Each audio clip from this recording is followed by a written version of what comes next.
یکم اکتبر در اساس فرمان پرزیدنت جمهوری تاجیکستان در مملکت دعوت تیرماهی جوانان به صف قوه‌های مسلح آغاز گردیده جوانان خودآگاه و خویشتن‌شناس با امر دل و وجدان به خدمت مادر وطن می‌روند.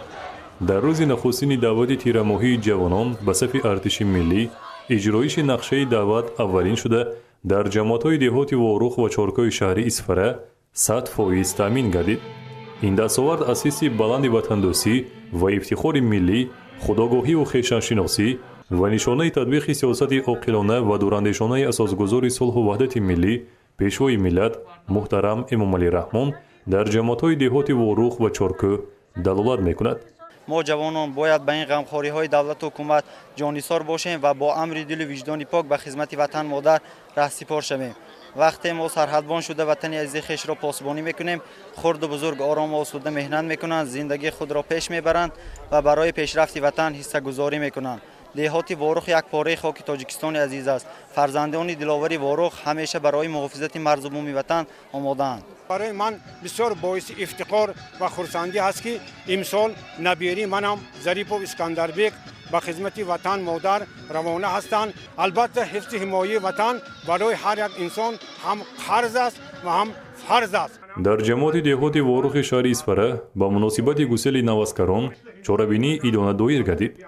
دلاوران واروخی با سربلندی و افتخار از وطنداری در نزد والدان و همدیهگان خود پهلو به پهلو در صف ایستاده با این اقدام جوانمردانه نشان داده توانستند که به دولت و ملت خود صادق هستند. مسئولین دهات واروخ و سابقه‌داران و والدان دعوت شوندگان ضمن برآمد خود خدمت در صف ارتش ملی را گذشتن از مکتب مردانگی عنوان نموده با افتخار زیاد اظهار داشتند که جوانان واروخی در حمایت مرز و بوم میهنی خویش همیشه باید در صف پیش باشند. وضع امروزی کنونی جهان نشان می‌دهد که ما باید همیشه به خدمت وطن مادر آماده باشیم، مرز و بوم وطن عزیز را حمایت کرده توانیم. ما اینچنین باید دستاوردهای استقلال را مثل گوهرک چشم حمایت نماییم و برای وطن دائما به خدمت آماده باشیم. خدمت در صف ارتش ملی مایه افتخار هر جوانمرد است.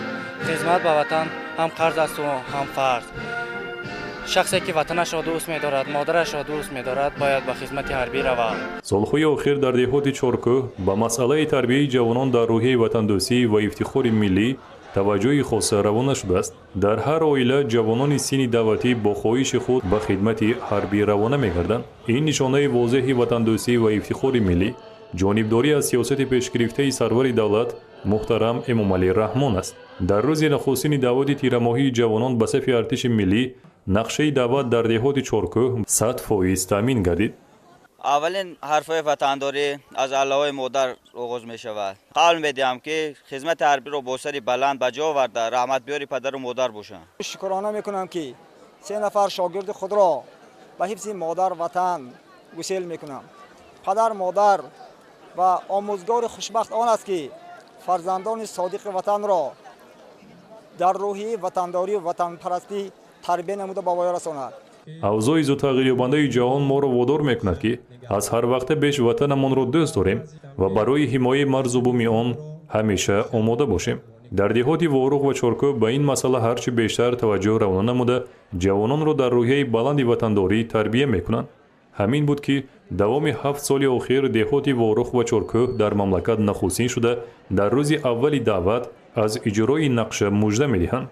این لحظه ها ما بهادر پسران دهه چارکو را به صف ارتش ملی جمهوری تاجیکستان گسیل کرده ایستادیم. همه آنها با خواهشی صافدلانه خود برای خدمت مادر وطن رفته ایستادند. میوه استقلال بسیار شیرین است. این میوه را بسیار خلق ملت آرزو دارند. تیارند برای وطن جان عزیز خود را فدا نمایند. با آغاز گردیدن معرکه دعوت جوانان به صف قوه‌های مسلح مملکت جوانان دلیر و شجاع و وطندوست دهات واروخ و چارکوی شهری اسفره برای اجرای قرض شهروندی آمادگی خود را اظهار داشته ثابت قدمانه برای خدمت حربی قدم برداشتند. چاره‌بینی گسیل نوسکران در دهات واروخ و چارکوی شهری اسفره با رعایت تمام عنعنه‌های دیرین برگزار گردید. برنامه رنگین فرهنگی به این چاره‌بینی شکوه و شهامت خاصه بخشید. دلاوران وطن همراه عزیزان خود تا دیرگاه خرسندی نموده با روحیه بلند و خدمت حربی گسیل کرده شدند.